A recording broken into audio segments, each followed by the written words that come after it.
Allez, bonjour jeunes gens. Aujourd'hui, le filtre à douche.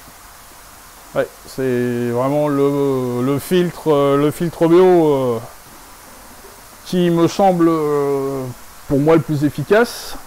Le plus efficace pourquoi? Parce que de par sa simplicité. Et puis également de par son activité qui est quand même assez fantastique, plutôt que là d'aller mettre de l'oxygène pour enrichir les médias, bah là l'oxygène il se crée tout seul, hein, il suffit d'avoir la chute d'eau et puis voilà.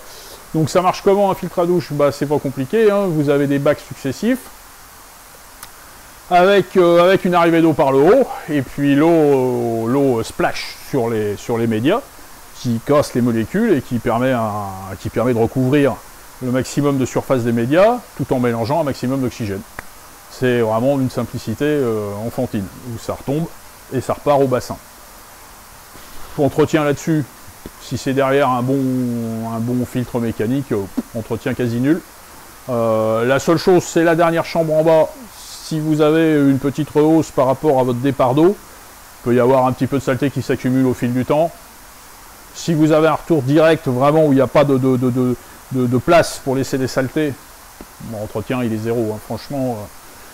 Je vous répète, hein, si vous avez devant un bon filtre mécanique, si vous avez une filtration mécanique moyenne, on peut éventuellement sur le dessus du premier étage mettre un matelas très fin, quelque chose comme ça, qui retienne les saletés et qui en plus va éclater encore plus les molécules, la flotte, permettre de recouvrir plus de surface.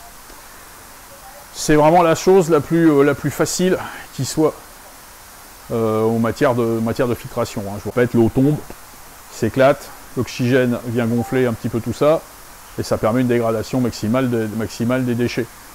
On peut guère faire plus simple qu'un filtre à douche. Que mettre dans un filtre à douche? Tout. Vous pouvez mettre tout ce que vous voulez. Ça fonctionne. Alors, quand je dis tout ce que vous voulez, mettez pas des pots de peinture. Hein. Mettez des médias quand même qui se tiennent un peu... alors, ça peut être, je sais pas moi, de l'EX, du biocéraponde, j'en vends pas, mais je vous le dis.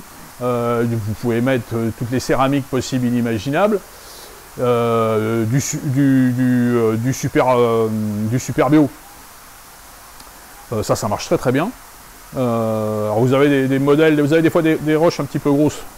C'est très facile à casser, vous les cassez, boum. Ça vous offre une surface supplémentaire de colonisation. Ça c'est pas cher et ça marche très bien.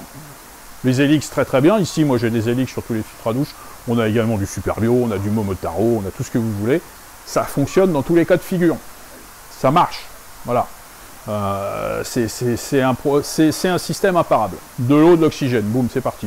Alors certains vont vous dire c'est des usines à machin, des usines à trucs. Ça dégrade. Ce qu'on veut d'abord, c'est dégrader. Les nitrates, très franchement, il y a plein de solutions pour s'en débarrasser, mais sincèrement, les nitrates, c'est pas la chose la plus grave qui soit dans un bassin. Hein. Si c'est les nitrates que vous avez à gérer, c'est quand même pas... avant, il y a l'ammoniac et les nitrites, et ça, c'est beaucoup plus dangereux. Les nitrates, ça peut poser quelques soucis s'ils sont vraiment dans des proportions colossales. Si vous faites des changements de dos normaux, voilà, hein, je vois pas très bien... il y a des résines à nitrate aussi qui fonctionnent très bien. Et ça marche pas en anaérobie, les résines à nitrate, contrairement à ce que j'ai pu entendre récemment. Les résines à nitrate, c'est juste un échange d'ions et puis c'est tout. Hein. Donc, aucun danger, ça marche très bien. Quand c'est sale, on les met dans le sel et c'est reparti.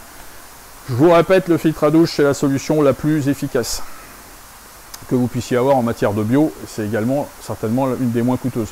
En matière de place, ça tient quand même pas beaucoup de place. Après, c'est juste le retour au bassin. Mais le retour au bassin peut être effectué par un tuyau, par n'importe quoi. Il n'a pas besoin d'être au-dessus du bassin pour être efficace. Voilà.